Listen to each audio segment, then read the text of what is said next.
Today we have the opportunity to share a rebroadcast of the PA Platform podcast interview with Joon Kim, who directs KGI's Postback Pre-Medical Certificate and Postback Pre-PA Certificate programs. If you enjoy the KGI and the PA Platform podcasts, visit their pages on iTunes and be sure to subscribe and leave a review so we can reach more listeners. You're listening to episode 86. Have you ever wondered if you need to go to a post-bac program or get a master's, or you're worried about your GPA and not really sure what to do about it? Well, today we're going to dive into your options and talk to someone who really knows about how PA students can make themselves stand out by pursuing further education. I sat down to talk with Dr. Joon Kim, the director of the Postback Pre-PA Certificate Program at Keck Graduate Institute. I think you're really going to like this one. Welcome to the Pre-PA Club podcast. If you want to learn how to become a physician assistant, you're in the right place. I'm your host, Savannah Perry. Let's get to it. Hey guys, welcome to the Pre-PA Club podcast. This is Savannah talking here, and I am your host and the creator of the podcast and the PA platform. Thank you so much for joining me. Today's episode is a little bit different because I'm not talking to a PA, but I am talking to someone who is very passionate about helping people become PAs.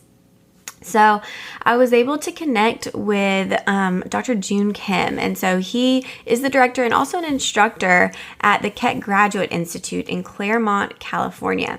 And you're going to learn a lot more about the program in our talk, but also just about how to improve your GPA and when and why you may need some type of graduate or post-bac program, and then how to actually make that happen. You know, this is something that I get so many questions about, but there are so many programs and there's questions of whether or not they're accredited or a good program or worth your time or money. So after talking to Dr. Kim, I really feel that this is a great program.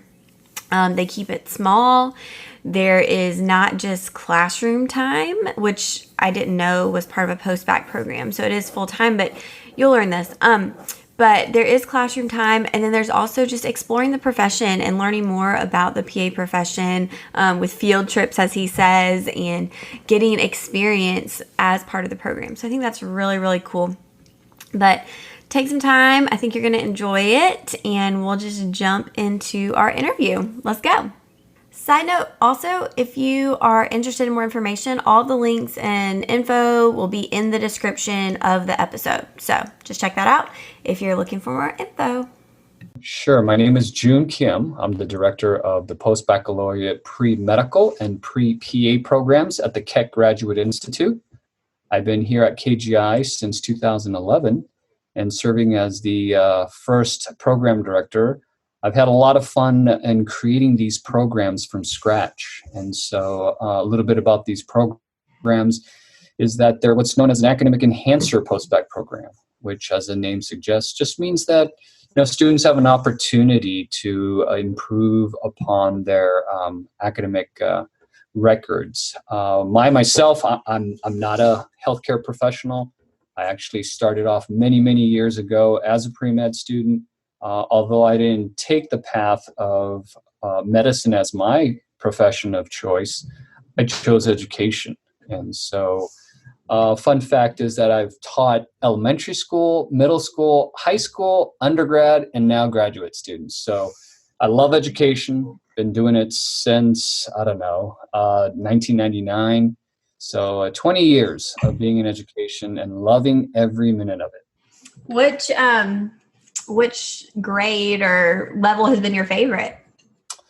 I think I do like the post-bac. So these are college graduates. They're all adults, over 21.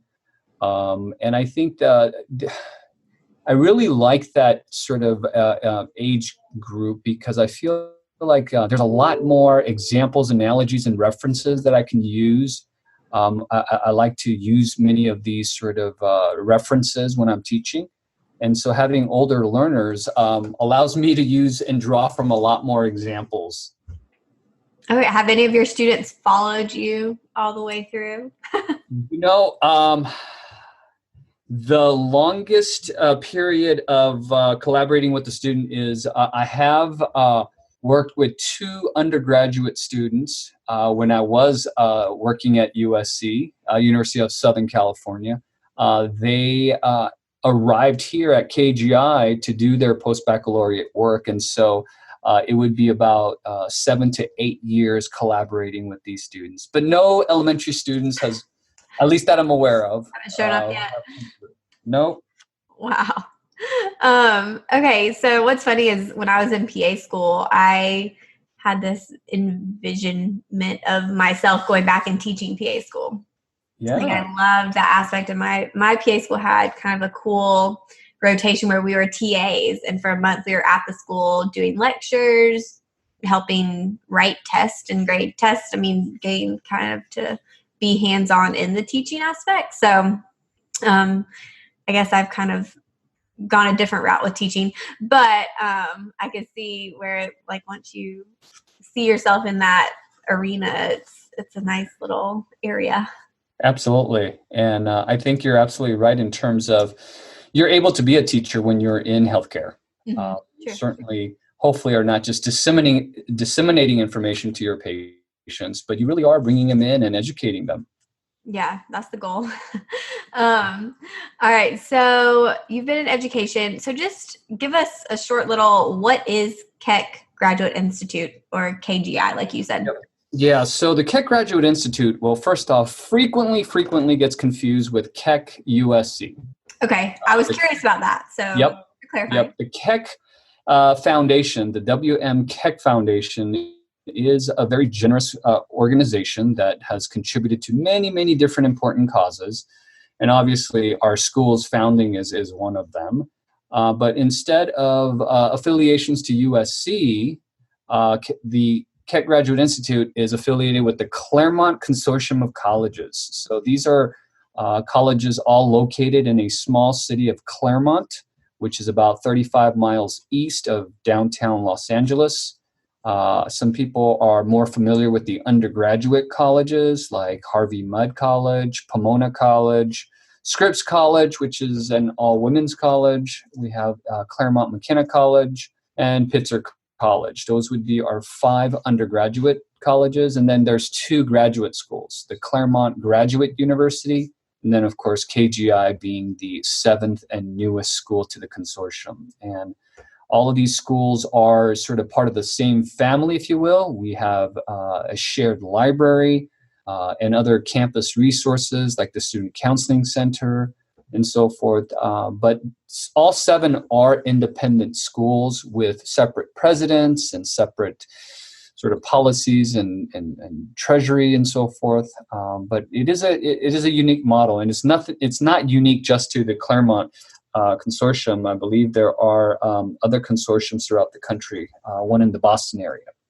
Oh, cool. Interesting. Well, I've heard of Claremont, honestly, only because there's a fellow Durham PA who has her own clinic there. I don't know if Erin Jensen, she used to actually work with Dr. Pimple Popper. And so she yes, in Claremont, which I'm coming out to California this summer, and I'm hoping to stop by y'all's little area. So yeah. Well, Dr. Pimple Popper is pretty famous because I even have a 15-year-old daughter who knows who that is. So yeah, I get asked about it daily at work. All my patients want to know if I watch Dr. Pimple Popper. Yeah, but she's out there somewhere. Okay, so I want to know more about this program. So we were talking before the interview started, and I get a lot of questions. So with PA students or pre-PA students, GPA, grades, being prepared academically is so important. And this is something that I talk about a lot because, number one, I get a lot of questions. Number two, the PAEA, in their statistics and studies and everything, they will say that, GPA and academic performance before PA school is the best predictor of how someone will do during PA school and passing boards, which makes sense. I mean, I know some people have had hiccups along the way, but overall, that is something that schools look at specifically. So a lot of people who have had those hiccups will come in and say, I didn't do so great at the beginning. I have all these courses I need to retake, or I need to show that I can handle tough coursework. Where should I go? What should I do? Mm-hmm. And so my kind of advice to them typically is, take more classes somehow, whether that's independently, whether that's through a program. I think people have questions about how to get into a post-bac program and kind of the hurdles with how to get in. Like some people say, well, I can't do it because I've already maxed out how many classes I can take, or I don't know where to go. Or should I do a master's program? Which to me, I don't think you necessarily need a formal master's program unless you plan on using that master's if PA is your ultimate goal. So anyway, that was a little long-winded, but tell me, I want to know how you have found that this type of post-bac pre-PA program fits in with these types of students. Sure. So ideally, aspiring PA students would know the moment that they're born that they want to go into the PA profession. But we all know that's not typically what happens. So I would even go a little further back than getting good grades. I think this is where getting good grades is helpful because our GPA sort of serves as a passport to opportunities. When you have better grades, you have more options typically. But again, I think this is where you really want to first figure out, is this what you want to do? And I think there's a lot of aspiring healthcare, professions, students that really are not very aware of the different options out there.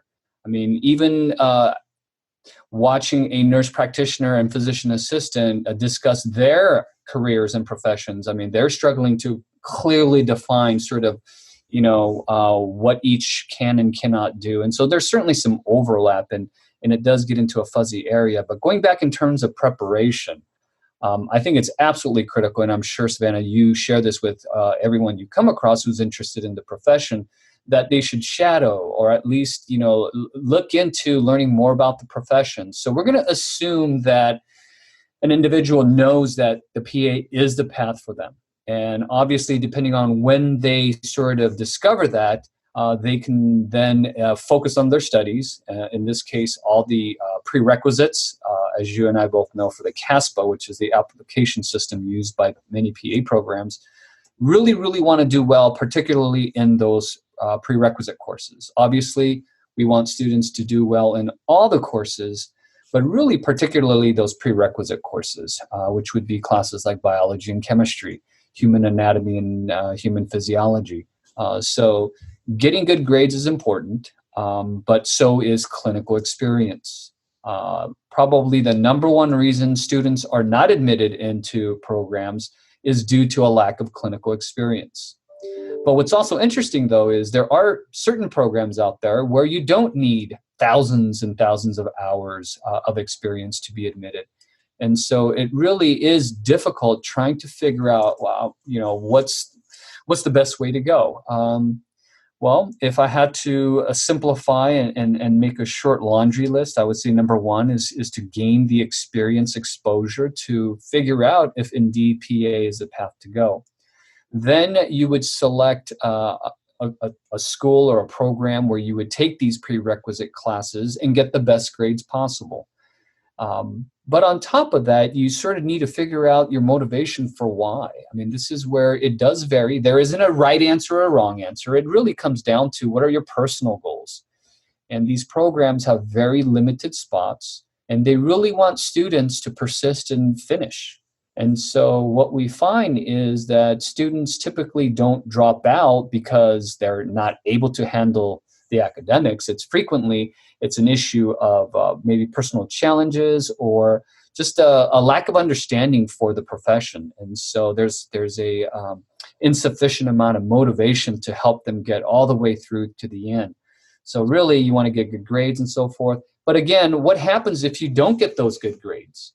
Does that mean that your chances of becoming a PA are over? Of course not.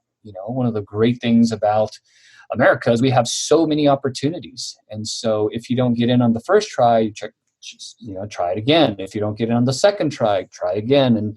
And so these post-bac programs have really, really become popular.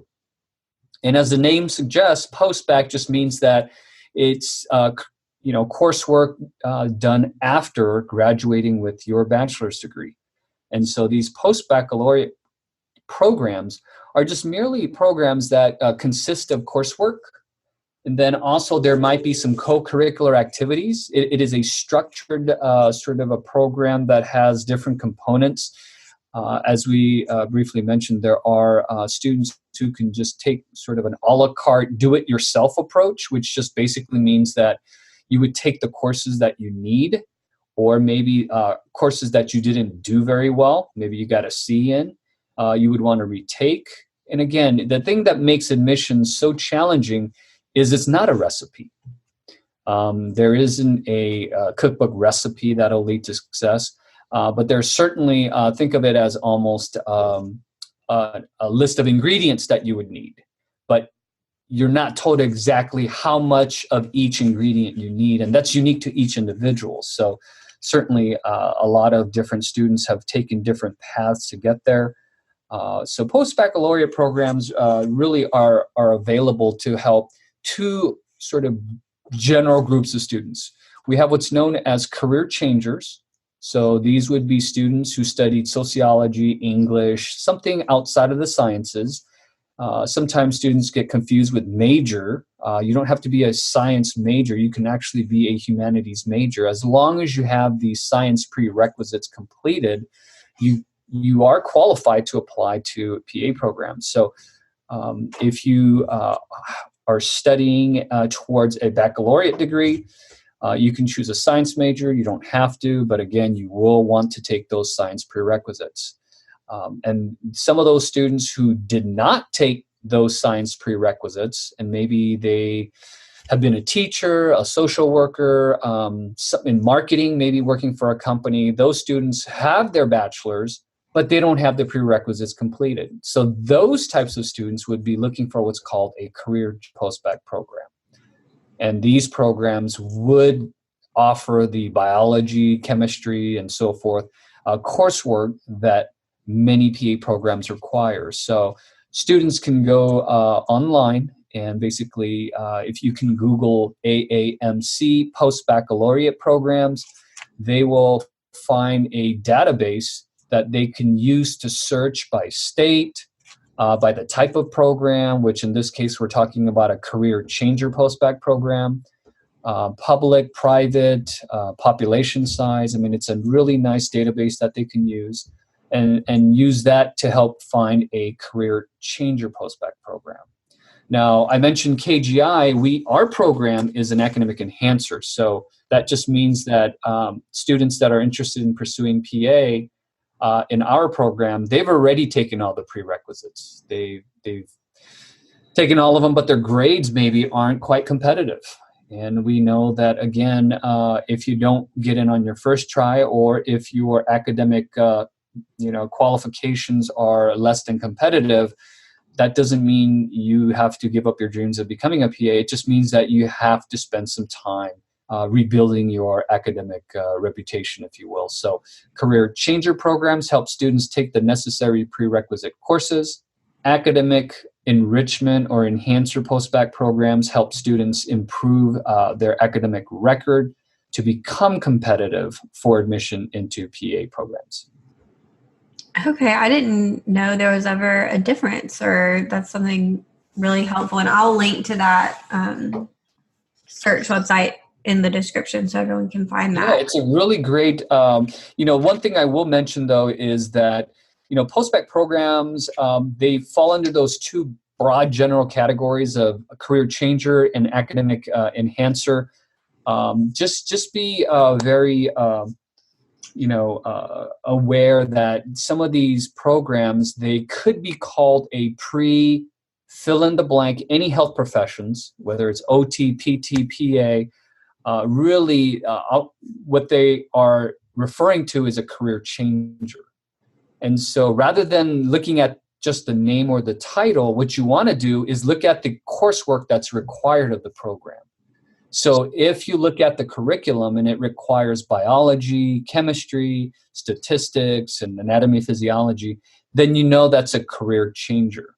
And if it's an academic enhancer, it might have advanced biochem, pharmacology, molecular biotechnology. I mean, it basically has courses that you may be familiar to, but maybe have never taken. And so, as the name suggests, it's an opportunity to improve upon your academic record. Okay. So let's say someone goes through the program at the end, what do they come out with? Just a certificate, or because they don't get a degree from this? That's right. Good question. So again, whether you're getting a certificate or a degree, really the value in as well as the objective of students who pursue these types of programs is that they're trying to use it to help them get into a PA program.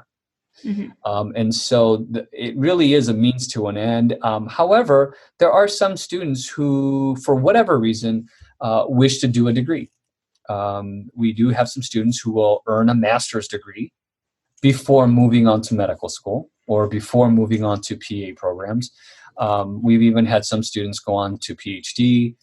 That's one of the really versatile and flexible things I love about our program and our school is that students are able to come for one type of career path, but they actually have quite a few options in terms of where they're going to go afterwards. So, in fact, one of the impetus for creating a post-bac pre-PA program is that there was quite a bit of interest amongst our post-bac pre-med.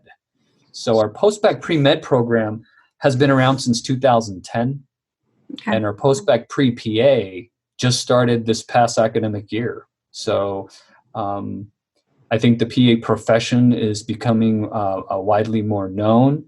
I think students realize, wow, I get to do all that, and I go to school for 2 years. And so it's quickly become a popular, which in turn has become very competitive. Mm-hmm. And so KGI's sort of role in all of this is to help students that specifically know that they want to go into the PA path, gear all of their academics towards it. There are a lot of programs out there that'll just say post-bac pre-health program, so it's more of a general program. I don't think there's a very specific advantage or disadvantage to doing that. I think one area that is definitely, I think, a nice added bonus for our students in the post-bac pre-PA is that we do take field trips. That's one of the ways that we really want students to learn is not by reading, not by looking at websites or brochures, but by going, visiting in person. So we as a group go and visit PA programs. And so with this year's cohort, we were able to visit 12 different PA programs. Oh my gosh. Yep. So this is more than just being in the classroom is what you're talking about. That's right. So, I mean, our students do take classes. So KGI is a graduate school, as the name suggests. And so our students take courses like pharmacology, molecular biology, biotechnology, medical devices, medical diagnostics, bioethics, biostatistics, just various coursework that you wouldn't think is necessary. They're certainly not necessary in the sense that they're not set requirements that PA programs will have, but certainly courses that will put sort of the minds and concerns of the admission committee to ease in terms of the student's ability to succeed in a rigorous academic environment. And so it's a combination of in-class rigor as well as just making sure that our students are a lot more informed about the choices that they're making, because by visiting these different programs, they're able to learn about the difference between the type of curriculum that a school might use, maybe perhaps the admission requirements, the mission statement, just the overall experience of what it's like to attend a particular PA program. And again, 12 schools, these are public, private, small, large, continuing, and therefore have been around for a while, or these are brand new sort of provisional accredited programs that are going to be fully accredited in due time. And so our students learn quite a bit, and they're able to actually, on these field trips, not just get a tour of the campus, but really get to hear directly from the admission representative what the requirements are and what's sort of competitive at that school.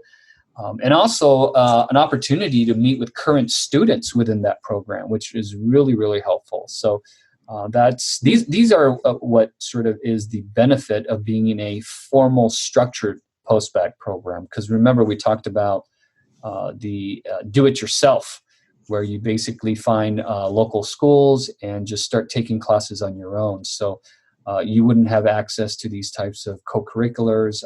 Also, we have GRE built into our program, just because I know that some PA programs require the GRE, others don't. So in order to best prepare all of our students for whatever choices they make, GRE prep is part of our program. And so those are just some of the benefits of a structured post-bac program versus an a la carte. Interesting. Okay, so talk to me a little bit about the accreditation of your program and just in general post-bac. Sure. So accreditation is basically what we use to quickly assess the quality of a program or a school. Actually, accreditation is done for schools, not necessarily for programs per se. When a school is accredited, that typically means that it's a reputable school that likely has access to government-backed funding, financial aid. And so accreditation certainly is one quick way to sort of gauge the quality of an institution. And most universities and colleges in the U.S. are accredited. The programs themselves would fall under the accreditation, and so certainly our programs being under KGI's accreditation is an indication that our programs are of merit and quality. But the programs themselves are not specifically evaluated, at least not externally, although that is something that I can foresee happening pretty soon, only because I've served as an external reviewer. Just the end of last year, I served as an external reviewer for a couple of master's programs at Montana State University. So certainly the programs that are constantly looking to improve will evaluate their program. And so certainly that's one indication. I think the other more telling quality is probably what most students already know, which is what is, quote, the success rate, right? So the outcome-based sort of inquiry is a quick litmus to gauge the quality of a program. So if a program has a high success rate, then certainly one could infer that it's a good program. And if the acceptance or success rate is low, that is not a very good program. Unfortunately for our program, I mean, this is our inaugural year. It's the first group of 6 students.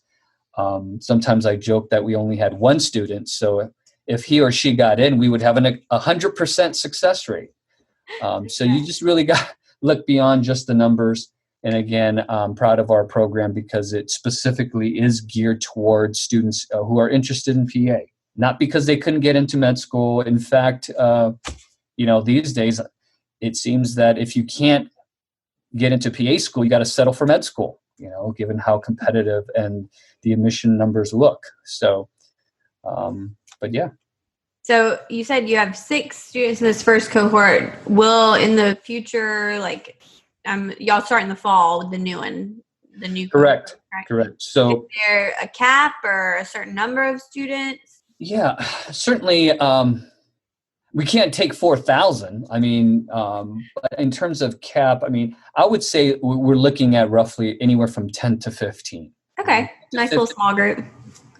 Is a small group, and again, we really pride ourselves here at KGI in the highly personalized support.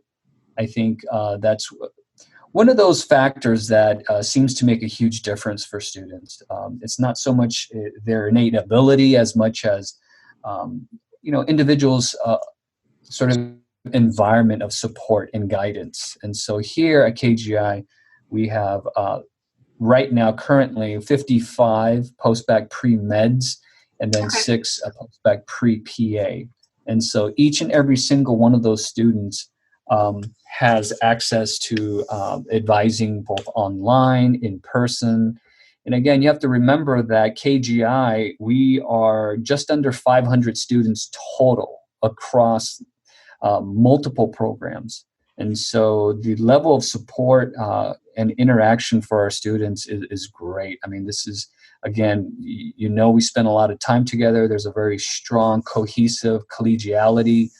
The best compliment our students could give us is to say that, it's not competitive, that it feels like being part of a family because we do travel together. And when we travel together, these students have to room together and eat breakfast together. So it is a lot of fun. And our students are amazing students. I would describe them as amazing B students.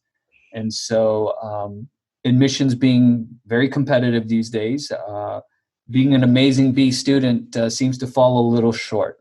But spending a year or two has certainly led to many, many students' success. And again, for our pre-PA, we don't know what that number is yet, but we'll sure find out after this year's CASPA cycle. And you'll share it, I'm assuming? Yes, to be continued. All right. Do the pre-med, the people in the pre-PA program take classes with the people in the pre-med program, or are they separate? Oh, no, we don't quarantine students around here. We really believe in the interaction. And, I'm sure you're aware of this and all your listeners as well. Right now, interprofessional education is so important. Healthcare providers working across disciplines, a dentist working with the pharmacist, working with the physician, working with the PA, working with a physical therapist. And so our interprofessional education is a little different because we have students that are maybe looking to go into industry. So by industry, I mean pharmaceutical sciences or biotechnology. So these students have a slightly different goal of helping people using the sciences. They might be interested in becoming a project manager, maybe being the coordinator of a clinical trial design, project. So they have an opportunity to learn among students that have different career goals. But nonetheless, all of those professions fall under the larger umbrella of a healthcare system. And so that's where our pre-PA, pre-med, PhD, business and science, all of these students would be taking classes together. That's awesome. Yeah, my husband is a physician. And so I graduated PA school after his second year of medical school. Mm-hmm. He didn't know what a PA was really, or what a PA did until his fourth year of med school. I would come home and he would say, I'd say, yeah, I took a cyst out today, did this. He says, you do that? Uh-huh. We'd be studying together and I would get the answer right to one of his step one questions. He's like, you know that? Yeah. So I love that y'all are combining so that everyone gets to learn about each other's profession. Oh, absolutely. I think it really helps to learning. In fact, I know for a fact that, when you take learners, diverse backgrounds and diverse learning preferences, it really benefits everybody. So, no, we're very fortunate where we do have a pretty wide, diverse group of learners. In terms of so many different categories. Not just race and ethnicity, age, gender, or geography. We do have students from all across the country, East Coast, the Midwest. We could use a little more students from the South, that's for sure. Yeah. I'm sure they would love to get some of that California sun. All right. So let's say someone's listening, they're like, this is what I've been looking for. Mm-hmm. I need a post-bac program. I want to do this one. What next steps would they take? And then what does the commitment look like as far as length of the program, time they're in class? Sure. And then schedule, and then kind of money stuff too, because somebody's got to pay for it, right? Got it. Okay. So, post-bac programs are generally 1 or 2 years. And our 1-year certificate program is sort of what most students do. But however, we're seeing an increase in students that while they're applying, or what we call gap year, they're applying, but they're also finishing up the second year for a master's. Now, the question is, well, why are they doing that? I mean, didn't they already finish the post-bac certificate? Yes, but you also have to understand that their undergraduate academic record is comprised of 4, if not 5 years for some students, right? So to expect 1 year of great academic record to undo 4, possibly 5 years of not so very good academic record, it's just not feasible, right? In some cases, mathematically, if you had a 2.2, and even if you get straight A's in the post-bac year, that just mathematically won't move the needle to where you need it to. So some students out of need, they will come back for a second year. Others, just out of personal preference, will do 1 year. I think it also depends on what other opportunities they might have. Some of our students who choose not to come back, well, they have EMT, paramedic jobs. Medical scribe certainly seems to be one of the popular ones these days. So we have some students who will do research. So it really depends on what other opportunities some of these students have in terms of, the finances. Because we are at an accredited school, KGI, our students have access to loans, low interest loans, private school. Their parents could also take out the plus loans as well. Our financial aid department, they will work with each individual student to help figure out how they might be able to finance their school. And certainly, that the finances is a conversation. I'm glad you brought it up, Savannah. It is an important one. Not that everything boils down to money, but certainly we have to. It's a reality that I think all of our students should consider. And so this is where, for KGI, it's a nice sort of added bonus. And what I mean by that is, because our school is a professional graduate school, and remember, our students, some of them will go into the pharmaceutical or biotech industry. And so they are, after school, after KGI, going to go work for Eli Lilly or Johnson & Johnson or any of these companies. And so for students that do complete the master, it's almost as if they have an insurance policy that if they don't get in to the program of their choice, or to any program for that matter, they have sort of a nice consolation, if you will. I hate to call it that, but again, I think for some students and families, when they are looking at it through a return on investment lens, it's an applicable one. Yes, you do that program with the chances of getting in, but what happens if you don't, right? I have yet to come across a program that has 100% success rate. And so what happens if you're that one student who didn't make it?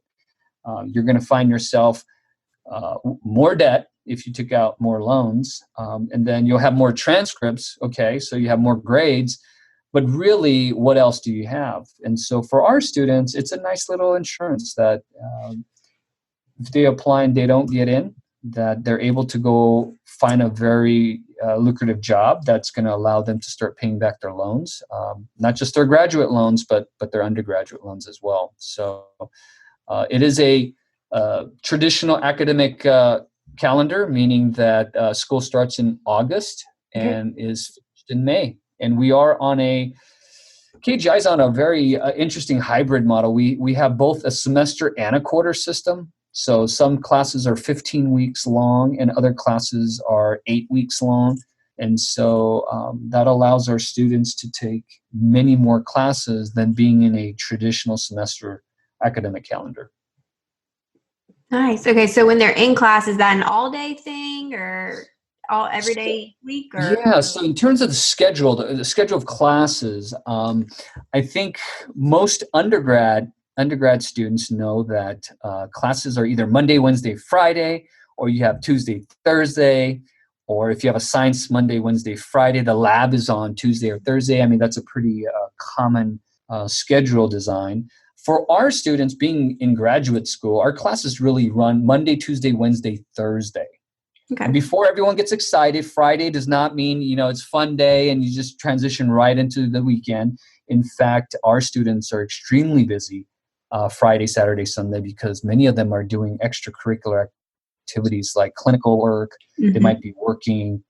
Some of them are doing research. Some of them are tutoring. So, but our classes are typically in the mornings. I would say about 9 o'clock is the earliest start time. And then we have a few classes that might run until early evening, like 6:50. But the majority of the classes will fall between 9 and 5, Monday through Thursday.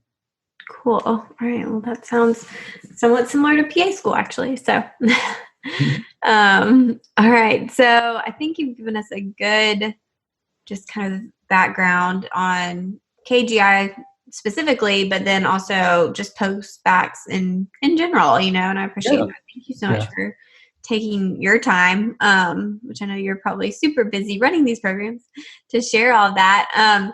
Where can everyone just find more information, and who should they contact if they have questions? Sure. If you have any other pearls that you feel like people need to know, feel free to. Well, if they want to know more about our program, they can certainly visit our website, www.kgi.edu. And under the different types of programs, there'll be a drop-down menu, and you can find the post-baccalaureate, pre-med, or pre-PA program. And there they can sort of get the big overall picture. But I would say one of the most amazing things about our students is how open they are to sharing their experience with others. So in fact, if your listeners want to go ahead and email me, they can email me at JOON_KIM@KGI.edu. So that's June_Kim@KGI.edu. And I'd be more than happy to connect them with a student. I mean, not an employee, but an actual student that is willing and happy to share their experience, good, bad, and everything in between, of what their experience has been. Our commencement is next month, May 18th. So our time together is winding down, but certainly these students are really, really excited about the upcoming cycle. They know that they're not going at it alone. In fact, our final exam in our class will actually not be a final exam, but rather they will be bringing their laptops to class to begin their application. And so they'll be on their application and clicking submit as soon as possible. That's awesome. I love it. It seems like it's just this great little support group of like cheering each other on, because it's a tough process. Like, this is not no, you're right. And when you don't have anyone else going through it that knows what you're going through, it's even harder. So that is awesome. You really hit it on the nail, head on the nail, because to go through a very rigorous process, which pre-PA and PA certainly is, to be supported by others who share the same goal as you and really willing to help one another. The other thing that I really love to do is connect our alums to current students.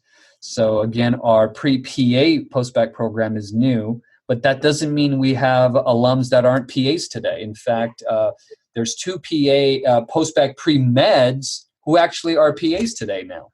So these 2 individuals have served as amazing references, have extended that I contact them if any other students are interested in the profession, and they are happy to come back and speak to our current students. So again, this is one of the really, really nice things about being part of the KGI community. We're talking about an extremely small community of less than, in terms of our post-bac programs, so 55 plus 6, 61, right? Awesome. So, yep. Well, I'm sure you'll get lots of emails, but I'll put links to everything in the description and your email and everything so everyone can find you. And again, thank you so much for your time. Oh, thank you so much for having me. And I don't know how you find the time. I mean, you're full-time and you're a full-time educator. I mean, your listeners, everyone who's learning so much from you. I wish I had someone like myself or yourself way back when I was potentially interested in the healthcare field. So thanks Very for what you kind. do. Thanks for having me. And I'll talk to you later. All right. Thanks so much. All right, guys. Thanks so much for listening. I hope that just sheds some light on what you can expect out of a post-bac program. And also, if you're on the fence about deciding if that's something you need to do, it gives you some direction. So check out the Keck Graduate Institute program, and I'll put that link in the description for you. And then if you have any questions, reach out to me and I'll try to give you answers, or you can directly reach out to them as well. But thank you so much for listening. If you're not already subscribed, go ahead and hit the subscribe button. Leave us a review. Let me know what you thought of the episode and if we need to have more like this. So I will see you guys next week. Everyone have a good weekend.